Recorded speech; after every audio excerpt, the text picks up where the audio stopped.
Hello, another preview of our CCTN journey with the Cebu Lady Lawyers Association in the show called Partners in Law.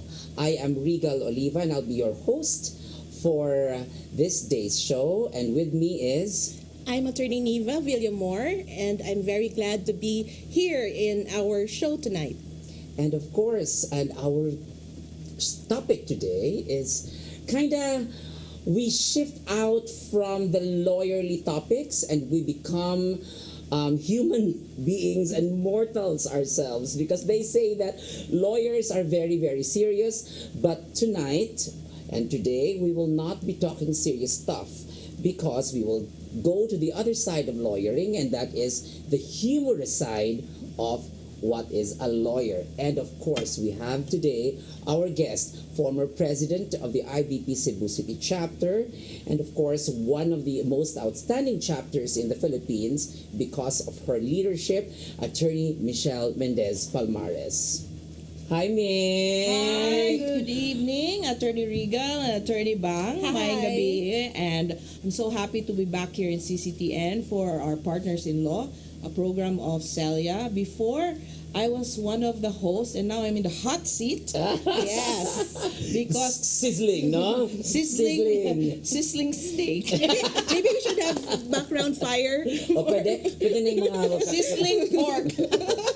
No, because Yes. one hot woman is Michelle Palmares. If you get to know her bang, no? Grabe gini siya ka hot mama. Yes. Because the brain works 24 hours a day, even during sleeping. I heard nga magstorya mo ko ka matulog, Mick. Oh, mo na magyaw-yaw ko. Mick, let's talk about being funny, because you know you are the perennial host of IBP. Almost all activities and the biggest events in the Philippines when it comes to lawyers, you are always taken in as host, because you have that natural jab of being Yes. funny. So how did you develop this? Well, number one, I think IBP is getting me as their host because, like our legal aid, pro bono.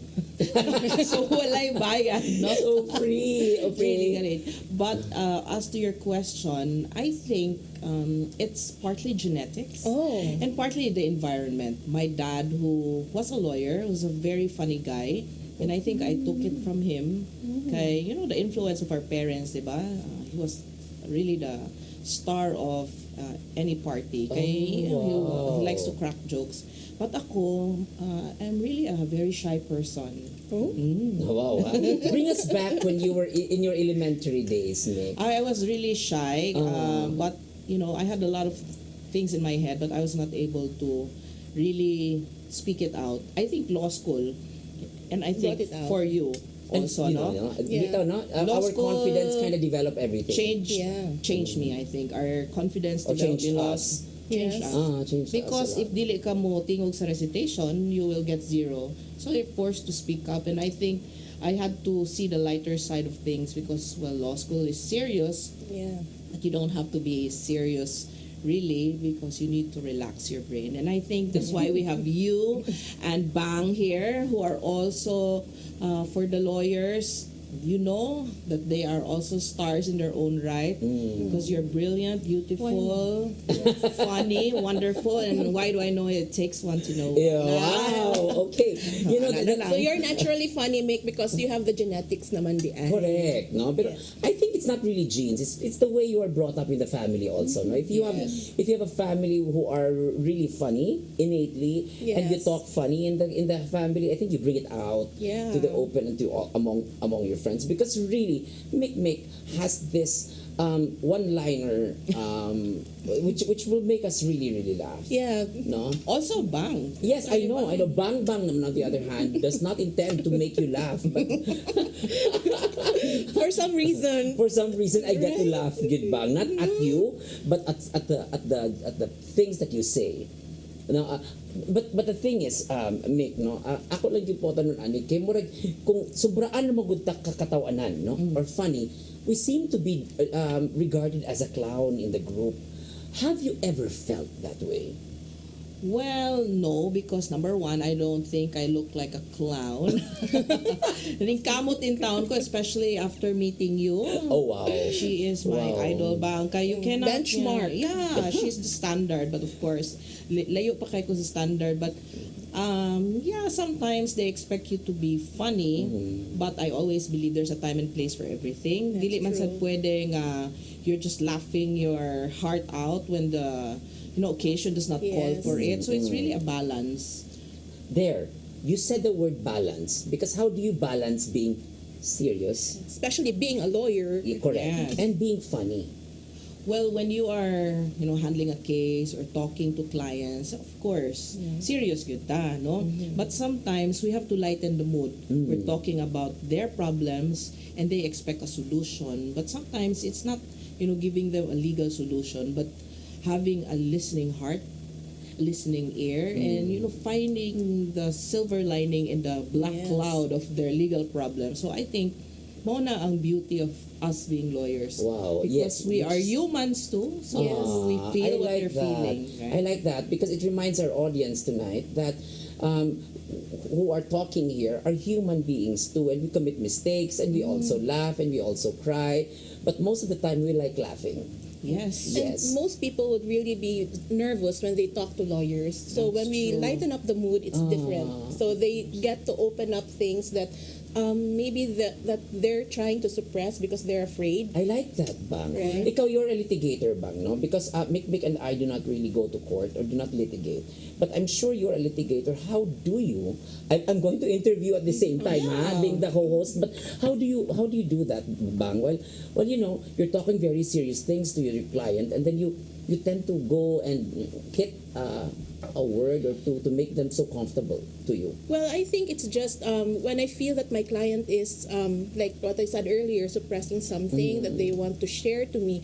That's the time. That's actually my like it's the clue for me. It's that clue for me. It's time for me to bring up the brighter side of me. Oh. Right? So I do not really go off na kanang super nagyud kayod ka off ang ako ang joke no or something, but I try to brighten up his or her mood lang gyud para lang kanang she will feel relaxed, and I will also look approachable and sound approachable sad. Yeah, because Yeah. I have dealt with Attorney Michelle here, and when you were president of the IBP, when you preside over meetings, you're a very serious woman. I mean, and we keep quiet when you become in your serious zone. Yes. How do you get into that, Mick? And then, we're all serious, and then you bang one word or one line, and everybody just starts laughing. How do you do that? I mean, the timing is right. Yeah. Practice makes perfect. Oh, Dili bitaw. you really practice that. No, sometimes you already have the things that you want to say in your head, and then you want to deliver it in the best way possible. Kaya usahay, the message is there, but the delivery. So sometimes you try to practice it, and then it becomes part of, what you do. Kanang murag, you see something or you say something, and it becomes funny because of the timing of the delivery. Yeah, that's nice, because that's nice when we talk about timing. Kay kaning manggubang, ang ato mangong Filipinos, no, in general, like the crass jokes. Kanang ganahan sila og not necessarily green jokes, but kanang jokes that will tend to bully people. Yes, di ba? It's that would be funny. Kailan ko bully? Guilty here. To make people laugh, I kind of bully people. But for Mick, it's different. She bullies herself. You know why? Oh. I think it stems from the fact bang when I was younger, syempre I was a big girl, unahan na lang akong laugh akong self kaysa laing tao mo. It's to cushion siguro the pain, no? Oh, So wow. that's a way, defense mechanism. Sometimes you really need to laugh at yourself first so that when other people see you, parang, oh, she's funny. Di na sila mo tanaw nga, tambok man din siya. Relate lagi ko. Learning no? Because they're Relate jud ko. Nga mo ka-relate pa. Yes. No, because comedians, no, when we ask them, they always like say, in order for us to hit other people with our jokes, we have to first hit ourselves. Okay. And that gives you the authority to already hit other people That's- with some jokes. Is it true? Yeah, in your because case? if you make fun of yourself first, the other people will be laughing siguro at you. But when you start talking something about them, and hopefully not in a negative humor way, they will see also the funny, side the of. funny the funny side of your joke. That it was because- really a joke, because it's difficult to be cracking jokes when you're a lawyer, because people kind of take you seriously. Ikaw bang? Yeah. And especially, they said, akong face gyud daw is very stricta. So, I think it's like defense mechanism na sad na, stricta baya ko tan-aon. So, I have to lighten up the mood, to be funny in a way. So, mo na. But for the information of everyone, Attorney Bang here is an officer of the CELIA, of the Yes. Cebu Lady Lawyers Association. At the same time, she was my former schoolmate in the College of Law. The first time I saw you, Bang, you were already funny. You're charming. It's a clown. Naturally funny. You're charming, but in contrary to Mick, she was a bit intimidating. Yes. Really? Oh, at first, good. The first glance that you see, Mick, she's a bit intimidating. So how do you balance that, Mick? No, I'm still in the balancing act that you do, because you're so intimidating in public. But then again, when you start cracking jokes, we tend to just laugh at the joke and not you. Okay, number one, I'm in security. So, protection of lives and properties is a serious And not matter. insecurity, but she is in the security business. Oh, Yes, careful. security business. Insecurity. Okay. Since I handle mostly kanang our personnel are murag 95% Wow. male, I think you have to look and speak in a certain way to also get the respect. Kaya kung babae, they think sometimes nga, ay, butan mo ni siya, or, sometimes there's some discrimination also, especially in our industry. But as I said, you really need to balance, because if you're too strict, diba? Sometimes people will also fear you. I want people to love me. Oh, how nice. We want people to respect us, but not fear us, because it makes the work easier, Yeah. and we can get more things done when people can communicate with us, because there is no barrier. We don't make it difficult na ay lisod man na siya kasturya, especially lawyers. Yes. Attorney Bang mentioned when they speak to us about their problems, it's really difficult. Sometimes you have to share very personal things, but you're able to, at least lighten the mood. Like you, what you did in our legal aid in Hong Kong, I can remember, and we will not share it here kay Basig. Kay nindot kayang legal advice, but for the benefit of everyone, the woman was already crying in front of Attorney Regal about her legal problems, about the spouse, ang iyang bana. And Attorney Regal said something, and that crying woman nikatawa, even with. But I was serious. I was not making a joke. Unlike Magudumon, I was kind of serious because I was a bit irritated already. But Michelle Mangud has this tendency to really crack at something and then not being taken seriously, and I think that's talent. Yeah. Both of you really has the talent of It's difficult to make people laugh, man, gyud, That's true. than making them cry. Which is true, huh? Diba? It's very easy to make people cry. You just gaslight people, they cry. Yes. But this thing that you do is that it's a talent, because everybody wants you to be in their company, and that's why people love you. Now, talking about love, I don't know with you guys, but in my case, if there are people who are funny, I love them. And that's why. How's your husband about the whole thing? My Being husband- funny. Are you serious, or are you kind of joking with your husband? I know Francis personally. He's a bit serious guy. No, He's not? He's not serious. He just Okay. looks serious. But he's funny, and I think, mao lang ni, sometimes my funniness stems from kanang in the house ba, the antics of my children, away sa kong bana, the normal man na. I just try to make light of it. So mayroon siya nga, funny ka nga sa puton makas balay.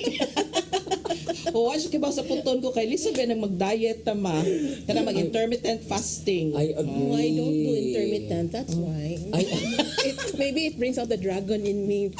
Hungry ba? Yeah. I agree because it's hard, no? When you're on diet, if you're controlling the system that you have already been accosted to, nga sige kagkaon, and then mo stop lang kagkalit sa puton biya ka.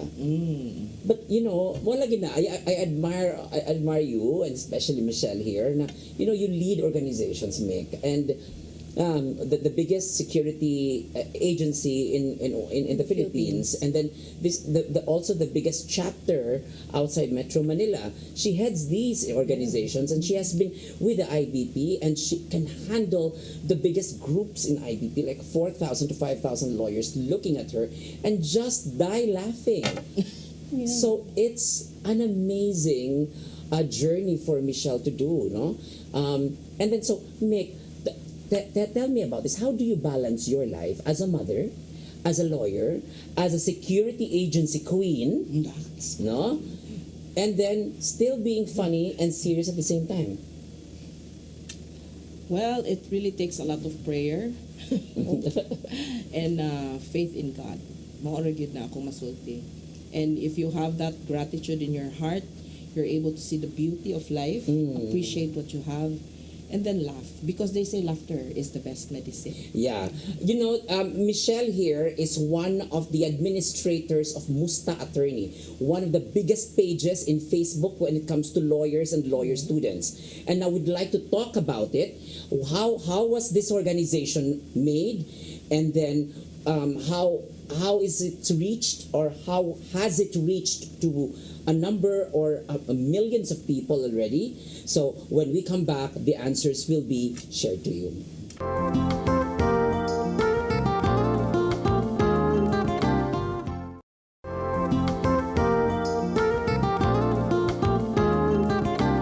Now we're back, and we're still here with Attorney Michelle Palmares. So we left off with a question About? that was about Musta Attorney. Yes. Oh, yes. Okay, so tell us about this Musta Attorney page, Attorney Michelle. Number one, Musta Attorney is a Facebook group, not just of lawyers but also of law students, of mga underbars, kanang wala pa na take of bar, waiting to take the bar. So exclusive ni? Well, in a way, it's exclusive because it's a private group. Okay. I think two of you are members. Yes, correct. I am And member. how many members do you have now? So far, we have 36,000 Wow, members of Musta okay. Attorney. It was started sa November 2020 at the height of the pandemic, because actually the start of it was another lawyers group in Facebook, but para ra gyud siya for lawyers. And then spin off ni siya because there were some topics na funny, and maybe some of the lawyers do not appreciate the humor of others. So mga lighter side of things about lawyering nasa Musta Attorney. Why Musta Attorney? Because diba that's the usual nga text of mga people. Maingon dahil, Musta Attorney. Kanya pa mangutana dahil sa ilang legal question, diba? Okay. Sometimes So it started from there. Yeah, so sometimes, di ba, you have friends, dugay na kay ka, wala magkita, yung kalit, kamusta na? How are you? Ya diretso dahil, nakoy problema. Okay. Question. Nakoy question. Nakoy question, nakoy problema, and then ay legal issues, they share their legal issues, and they will get free advice from you, especially in Facebook or Messenger. Oh. That is where it's spun off. Yeah, it started from there. So the name of the group is Musta Attorney, and as I said, it's not just lawyers Facebook group. So law students, pwede? Pwede, na law Okay. students. Law professors also. Oh yes. How about political science students?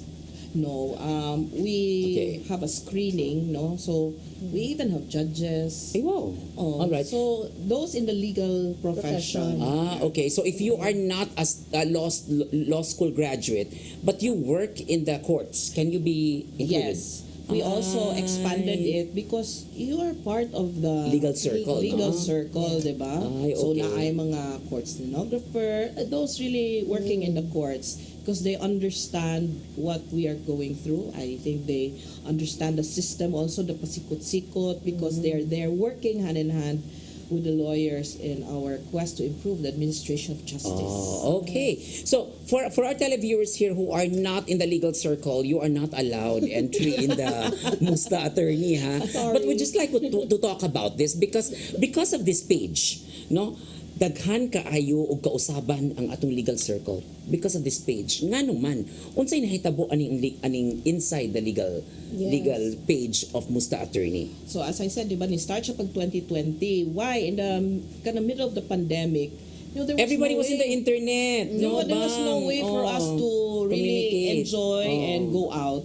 So the internet became the medium for the lawyers, the law students to gather together, share whatever funny things, sad things. Mura siyang online diary. Oh, yeah. no? Even Correct. some of their dating or mga mishaps, not just in court but in their love life. So what happened was the So pwede na din ha.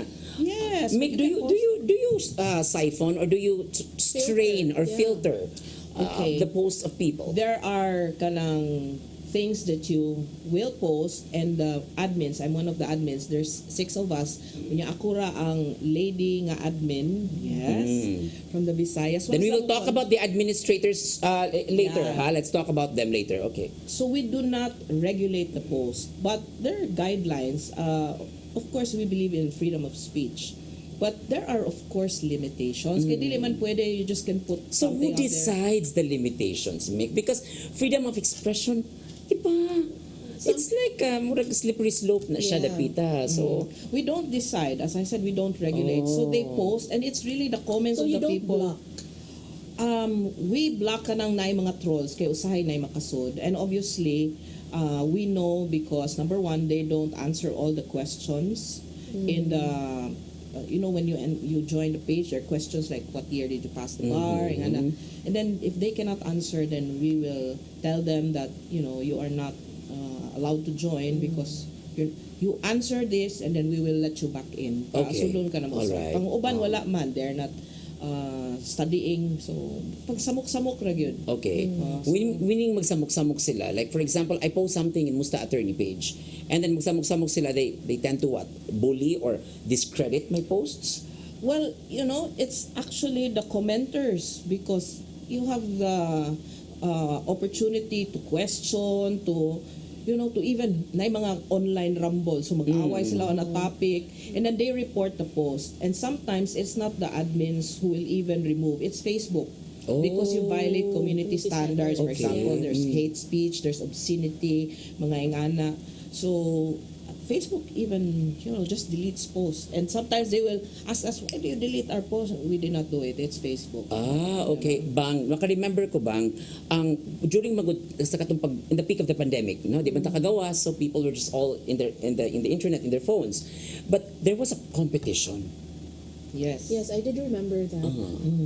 Di ba, nag-launch sila, ang Yeah. Musta Attorney. Yeah. What competition was this? Kaning Attorney Michelle? competition was the TikTok competition. So, nice season 1. So, pag season 1, Kaning TikTok mo ni siya ang kanang short videos, but then you can sing, you can dance, whatever you do, di ba? You Yes. can even say something, and then it's just very short, less than a minute, and then that's it. Okay. Very popular now. Yeah, it very is, popular. it is. I don't have TikTok. I don't have one. I also don't have, so we're not in that We're not generation. TikTokers. But then TikTok is one of the most popular. It's even more popular now than Facebook. Yes, it is. Precisely because your videos, you can monetize it in TikTok. You can actually get rich with TikTok. So tell us about this TikTok competition that you did. So one of the things that we did was kanang have some mga activities online. So one was a TikTok contest. We also had a singing contest. But sa TikTok, there were lawyers who mahilig mag-TikTok daan and they had video. So we said, why don't we have a TikTok contest? Yeah, dancing. So daghan submit, and then it just became so big and blew up na the prices. Yeah, the prices You were started with getting how higher much? and higher. Yes, and we higher, started right? with 5,000. Okay, that's And for then- the grand prize. And then people nalingaw, they had nothing else to do. Some donated, mga law firms. In season 2, I think the grand prize was 150,000 Ay, amazing, pesos. huh? Yeah, and I wanted to Really join. monetized. Wow. Amazing. Amazing. In fact, the grand champion for TikTok season 1 was Governor Lucky Damasen, Governor of Northern Luzon. IBP Northern Luzon, now president of Isabela chapter. So he won it niya from all over the country na ini submit. Unfortunately, it also created a sort of issue, no? For Okay, let's go to that issue. What happened in that TikTok?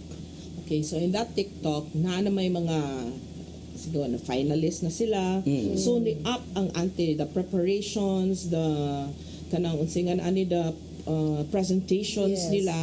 So naanay kanang take off sa clothes. Nag-nude na. Pero dili man totally nude. Na we Okay. cover of course ang private parts, but But then they tried to get to be funny Yes. by covering the private parts and perform something like a dance.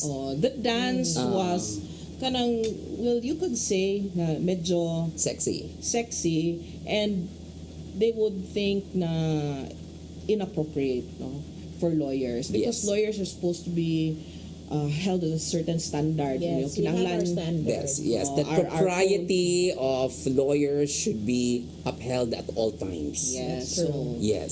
so our code then wala pa man, we have a new one which was revised in April this Now year. we will go there, no, on the revision, but okay, the TikTok became so big and it blasted, and then it reached the Supreme Court. Yes, in fact, some were complaining that it's really inappropriate that lawyers would act that way. But on the part sa admin, this is not to kanang say that to defend ourselves, but we did not tell them to do it. No. Yes, okay. We just said it's a dance contest, and we had no control on the content that they Yes. made. They just submitted it, and actually they did not submit. They posted it. Example, we say, okay, for round 2, ang deadline for posting is ani, because naman to siya based on number of votes, based on likes, likes, and then of course na ay judges pag finals na. In fact, one of the judges was then spokesperson Harry Roque, who is a lawyer himself. So it became, really big nga it caught the attention of the Supreme Court because malagito, some were dancing in a manner which was perceived as dili appropriate for a lawyer. Wow, huh? So just a mere TikTok. They danced, they performed, whatever they did, and then it actually caught the eye of the Supreme Court. And the Supreme Court is very, very picky when it comes to issues among lawyers. Now, not only this, that was one. Second is, especially during political debates, Correct. elections, what happened in Musta Attorney. As you know, we are a political creature. Correct. Because we're a very politicized country, no? So, labi nag-elections and labi na lawyers, you cannot help it but comment. You want to speak your mind, you want to campaign. And what happened was, there were posts for a certain candidate, against another candidate, and nag-abot na ni Musta Attorney, and nag-rumble sila because they will defend online rumble, and then mao na nga mamaligya may popcorn. Okay. So muna nigawas ang popcorn moments kay mag-atang. Yeah, because popcorn moments, you just get to read all the comments and you eat popcorn because it was like It's like watching a movie. exactly, Yes. bang. It's crazy because grabe naman, it went from being serious to below the belt na. Yeah, below the belt, and there were reports, there were complaints, no, some of them even actually na ini resort nga mo file og kanang case na because of what was being said. And I think it's because people took freedom of expression also to the extent nga they forgot there are limitations. Unya, of course, no, our code of ethics also will also limit us, di ba, in the courts, di ba, we have to observe also candor, courtesy to our counsels, but sa online, usay makalimot man ta. Some do not think before they click. So that's the source of the conflict. So wala na siya malingaw, and we had to call the attention of other people. Yeah, correct. Because Mick, at first, Musta Attorney was a fun page. Yeah. It was really fun compared to the other pages who were very, very serious.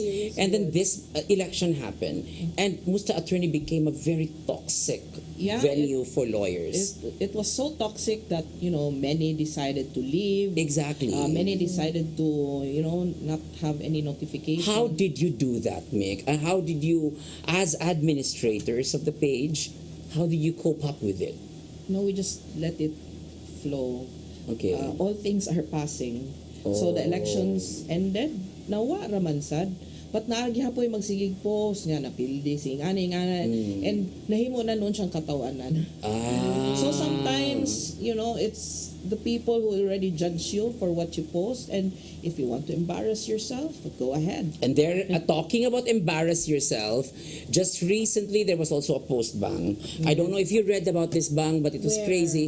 In Musta Attorney also. Yeah. And there was a post, and this again revived the fire in Musta Attorney when a new lawyer, was she a new lawyer or She's law waiting for student? the results sa bar. Oh, She was waiting for the result of the Hindi pa bar. siya lawyer. Yes, and she talked about her date with one lawyer. And she even just described Their encounter. the encounter, the intimate encounter, and the private parts of the lawyer. And it Murag became so Nara. juicy that it became the Yes, there's Nara, the Nara topic. And now, how do you, you have been from obscene scenes in TikTok, from the political, and now from the sexual and intimate relations of lawyers and law circles. How, I can't imagine. And this, you are not being paid to do this, Mick. Exactly. So stressful. pro bono again. Again, pro bono. So we don't get any pay. We try to manage the page as best as we can. But we cannot, as I said, regulate. No, we cannot stop them from posting. But we have to call their attention na there's getting mga reaction. But it became a reaction na, it resonated with the lawyers because they're sharing something that makes them human. Maka-relate nga na I love life, wala I love life. So, mura siya nahimong conversation among friends. But a very big group of friends. And sometimes, di ba, na ay di makasabot, there are people who don't understand you and will judge you. That girl eventually became a lawyer. And, she received some bashing because why she posted. She also received mga Support. because gi-ghost man siya sa katong She was iyang- ghosted by She was another lawyer. ghosted, oo. But actually, it also opened the opportunity for them to talk again. So there is a good ending. Good ending, why? Nag-talk sila Are they again. intimate So, again? nana sila closure. Nana sila okay. closure. Diba? And the guy, apologized to her. And she also, said that she did it because So was Under the the conversation influence. also done in Musta Attorney, did they do it? well, they had a private one, but a lot of people na yung mga comments. Kaya ba nakamarites? Yes. Okay, before we end this Musta Attorney thing, because it reached the Supreme Court, and the Supreme Court, actually, this led to a new code of responsibility and code of moral ethics among lawyers. Yes. And that was launched this year in 2023, Mick. And one of those cited for the reasons was because of the posts and because of the activities in Musta Attorney. This is how influential it became. And Michelle Palmares here is the only woman administrator of Musta Attorney. Let's talk about Musta Attorney and their upcoming activities when we get back.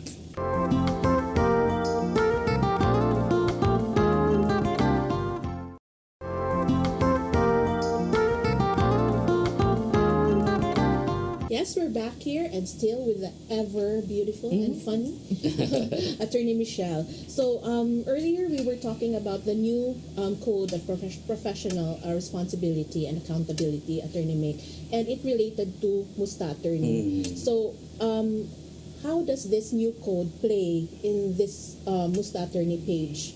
Okay, number one, I just like to caution, it was not really just Musta Attorney and what were Yes. happening inside it that made this new Code of Professional Responsibility and Accountability come about.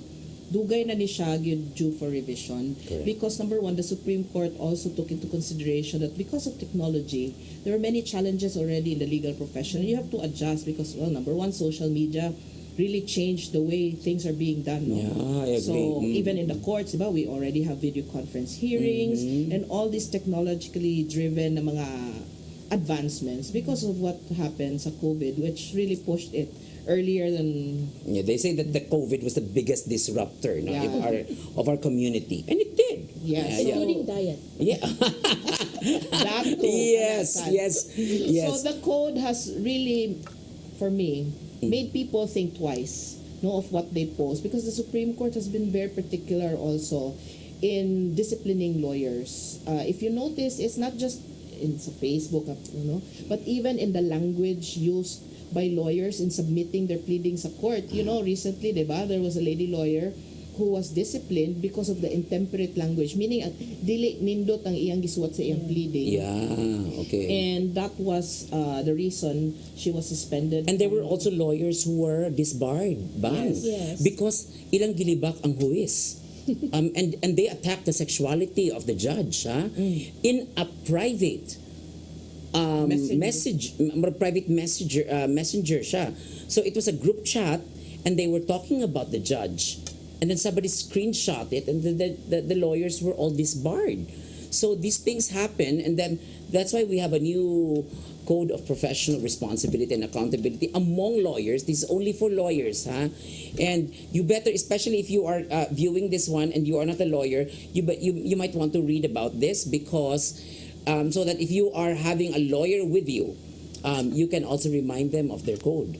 And since there are also non-lawyers who are viewing us, attorneys, I think it's the freedom of expression. They can also learn something about how they express or how they post something online, not only for the lawyers but also for the non-lawyers, because there are limits for freedom of expression, because they would really say freedom of expression mani, but they do not know that there are limitations even Yes. to non-lawyers. Nice when you talk about freedom of expression, bang, because there are people running Musta Attorney.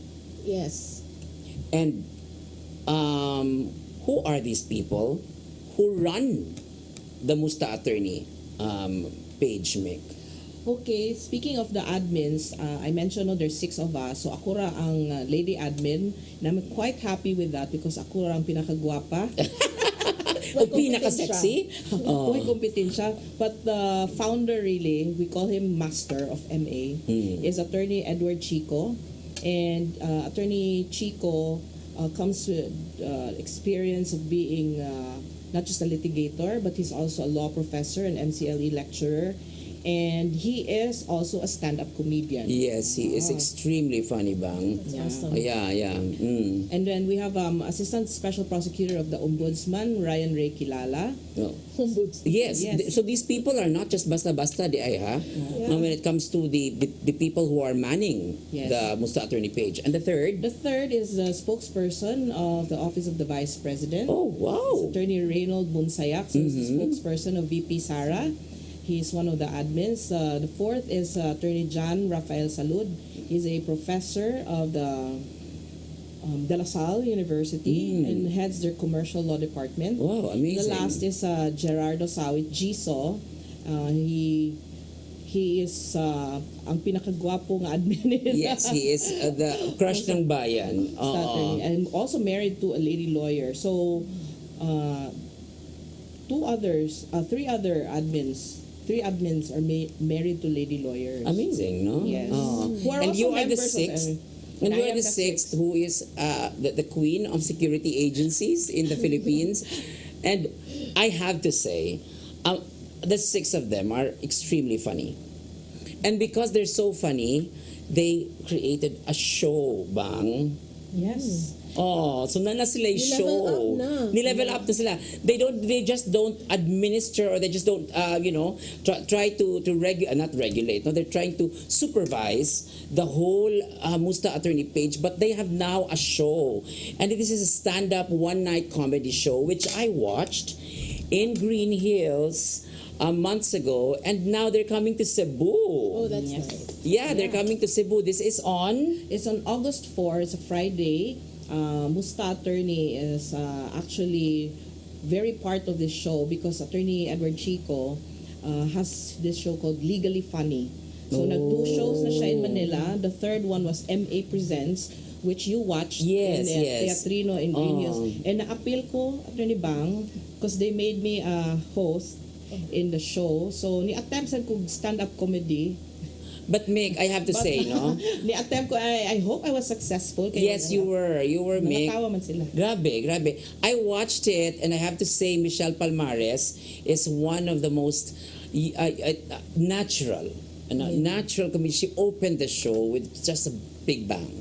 She was amazing. She was amazing. Mahira jud siya With a for big me. bang. Oh. Apil na ka sa show. Literal, big bang. Yes, kabalo ka bang dapat mo appeal po siguro kanila bang no? Yes. So who are our comedians for the Legally Funny show? Well, number one, Attorney Chico, of course, will be there. Okay, Ed He's Chico will be there. He's headlining the show. ASP Ryan Kilala will be wow. coming here, arriving here in Cebu. And then there's two other comedians, but they're not lawyers. Okay. So there's Mardy. Mardy. Si Mardy de Guzman, si Amazing Almighty Mardy. Oh wow. And Okay. Luther Orquia, and he's a ventriloquist. Oh, kana bitong magdala Puppet. siya puppet. Ah. Yang puppet magstorya. Yeah, Luther is joining Oh, that's us. amazing. Yes. That's amazing. In Cebu, who are kinsa ba itong mga Cebuano nga nakaila din nga mga abogado nga apil? Ikaw. I will call you on stage. I wish I were I have that natural talent of being funny, but I think I don't have that. Well, actually, I'm going to host. You're still hosting it, Mick? I'm hosting Okay. it, and I hope na you will both watch because I'll call you on stage. It's like Pusil again in high school. yes, I'm so yes. scared of that. But this will happen at the Teatro Casino. Yes, Teatro Casino at the Waterfront Cebu City Hotel in Lahog on August 4. That's a Friday at 8 in the evening. Oh, so And non-lawyers can watch. yes, course. everybody is welcome except for children below 18. children below. Okay, minors are not allowed because they're not allowed to enter the casino premises, Yes. and the teatro is inside the casino. So, dress code. Just comfortable. I think casino dress code will not allow you to wear tank tops, and they don't allow you also to wear shorts and slippers. Okay. They don't allow you that. And I don't know if you're allowed to do video in the area. I don't know. I'll have to ask. No, Yeah, but because previously when we entered, I watched a play there, and they placed the masking tape in my cell phone. Camera. Yes. okay. Probably because entering the casino. No? Exactly, and they don't like people videoing, doing videos inside the casino premises. Yeah, but maayo ra sad nga dili video because it might be used as evidence against me in the Supreme Court. I'm just kidding, but I'm inviting everyone to watch because this is the first outside of Manila that there will be a show entitled Legally Funny, and we have lawyers, so you'll see the other side of lawyering, no? Because dili ni siya comedy nga pareha sa kanang comedy bar yung ana. Yes. It's a point of view kind of comedy. Will be What is a point of view Yes, kind what of is a comedy? point of view? Because kami naanad mi anang mga comedy nga gipanghimot nilang vice ganda, nilang chocolate nga they tend to talk about physical attributes of people. So what's a point of view comedy? Thank you for that very wonderful question. A point of view comedy is when the person who does the comedy, the comedian, stand-up comedian, will talk about an issue or a topic. It will make you think, but will give you the opportunity to laugh about the issue. Oh, To share pang-bright. his point of view. Pang For- bright ni, so kung dili mo makatawa For intelligent people. So if you don't laugh at their jokes, it means It means I did wrong. it means you're not there yet. Yes, wa nag-study. Wa ka nag-study. Yes. Yes. Naawa. Mao na. It's point of view of that person. So it may talk about topics that might be serious, but in a way that will make you think and make you laugh, because we want to deliver it in a way that it's not confrontational or adversarial. We want to start a conversation. Okay, wow, But that's through comedy, through hopefully that's the audience different, no? laughing and thinking na okay, I can accept that, and try to start a revolution of people who will think and not just swallow everything that you hear. Oh, So that's point nice. of view kind That's of nice. That's nice. Because I as I've said, Bangno, I've watched it and I was down to my seat, really laughing. There were also comedians who weren't that funny. Kasi nag-practice na. Kind of, No, I hope kato so. sila, they were not really comedians. Those that joined, some of them, they were all okay. lawyers, and they wanted to, try their hand at stand-up comedy. And given the opportunity during MA Presents, kani, they're really stand-up comedians. Oh, wow. Okay, so how much are the tickets, Mick? It's 1,500, and we will flash on screen the number where you can reserve and get your tickets. Yes. Because the tickets, Napas Manila, they're going to bring it here. Okay, so you can claim your tickets at the gate. At the gate. And Yeah. can okay. we buy at the gate? Yes, you can at the Teatro Casino. But you can also make reservations for the tickets. Yes, please reserve so that we will know nga naay mo tanaw na. I'm sure there will be because me and Bang Bang will be there Yes. present. Yes. And of course, I'll be bringing some friends to watch also. And I will see if my friends will laugh or not. Because if my friends will not laugh, it means I don't have really, really bright friends. The real laugh, not the fake laugh. Pag fake laugh na lang mo, kung dili kay at least naay consuelo. No, you have to fake laugh or else para mabilong mo, di ba? Yes. Wow, this is At least may nice. clue. Yeah, amazing. This discussion has been very nice because we're not really talking about the serious stuff of lawyering. And thank you very much, Michelle Palmares, for inspiring us because it's not easy to be funny. No, it's so easy to be serious, Bang. Yes. But it's never easy to make the other people laugh. That's true. Diba? It's talent. It's talent. It's a skill. It's not really a skill. It's really a talent. Yes. How I agree. how do you live your life now, Mick?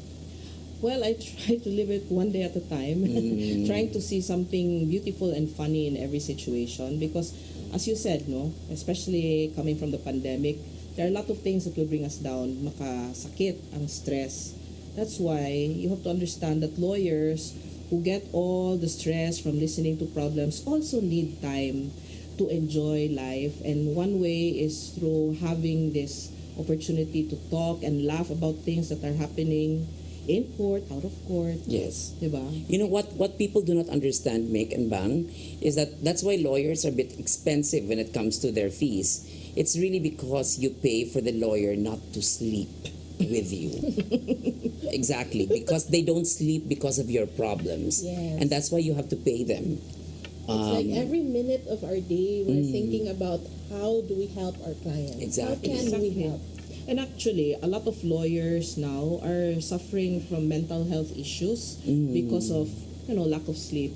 They are not able to rest because of the work and also because they're concerned sa ilang mga kliyente. So sometimes you have to understand sad ang lawyers ba ngano di katubag dayon. Maybe because they're still studying, magtuon ra ba? Yes. You cannot just spout something, no? You Yeah, have sometimes to it's not really at the back of our minds, no? Especially sa on kadaghan what sa balao. sa kadaghan ug atong gitun-an pod. And every case is different. So Yes. you cannot state that this person has the same Exactly. issues because they have different circumstances in life. And we lawyers are just there to interpret. Yes. No, we're there to interpret how it is to be how your life issues will be applied into laws and how we can defend you or how we can prosecute somebody else, di ba? Yes. Oh, so pero in the midst of it all, lawyer or not, you need to laugh, Yes. di ba? Because they say laughter is the best medicine. Ang problema, huwag di nakamuundang o katawa. Delikado na siya. Delikado na na. That's a Unsa nang- different story. Yeah. So laughter is the best medicine until if you will just laugh alone, that's a problem too, Yes. di ba? But Mick, there are times good like in the middle of traffic and I remember some of your jokes, I tend to be laughing alone. So do I need to confine myself already in the mental institution because of No. you? Oh. But Michelle today is not as funny as she is, but you have to watch her in Legally Funny. Yeah.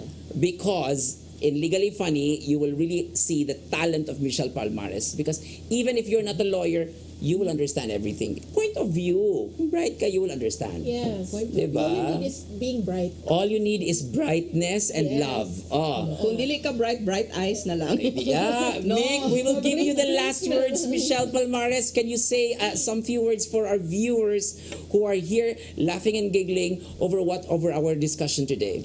First, I'd like to thank Attorney Regal, the President of Cebu Lady Lawyers Association, for inviting me to be here. As I said sa Sugod, no, I used to host this program, and now being guest is a hot seat. Because she's a former president also of Celia. yeah. Yes. But Michelle. now, I really enjoy the time. As you said, di kay ko funny, nag-reserve ko sa akong mga jokes. Kung ako nga isulti sa TV, di na ako masulti inig Friday. Ah, yes, Diba? yes. Isud ba yan ko? And I like to thank Attorney Bang, whose life whose life-giving smile is something that I would want all of us to share. She is also funny like Thank me, you. and I will expect to see you sa Friday. Yes, please So do. that we will all laugh together. And for our televiewers, daghang salamat for tuning in to Partners in Law. This program will not just teach you about the law, but teach you about life and love for life. And I'm really, I'm very, very, teary-eyed ko, no? Remembering this has come a long way. And with Attorney Regal at the helm of Celia, we are breaking barriers, breaking glass ceilings, and giving opportunity for many people to grow in knowledge, in love, and in faith. Daghang salamat, President Regal. And daghang salamat sa Thank you. imuha, Michelle Palmares. Thank you very much, Bang, for Thank co-hosting today. This has been your host, Regal Oliva. Tell us your favorite lawyer joke in our comments below in your YouTube channel. And of course, as we show this, I hope that you can end our program with a smile. Thank you very much for being with us today.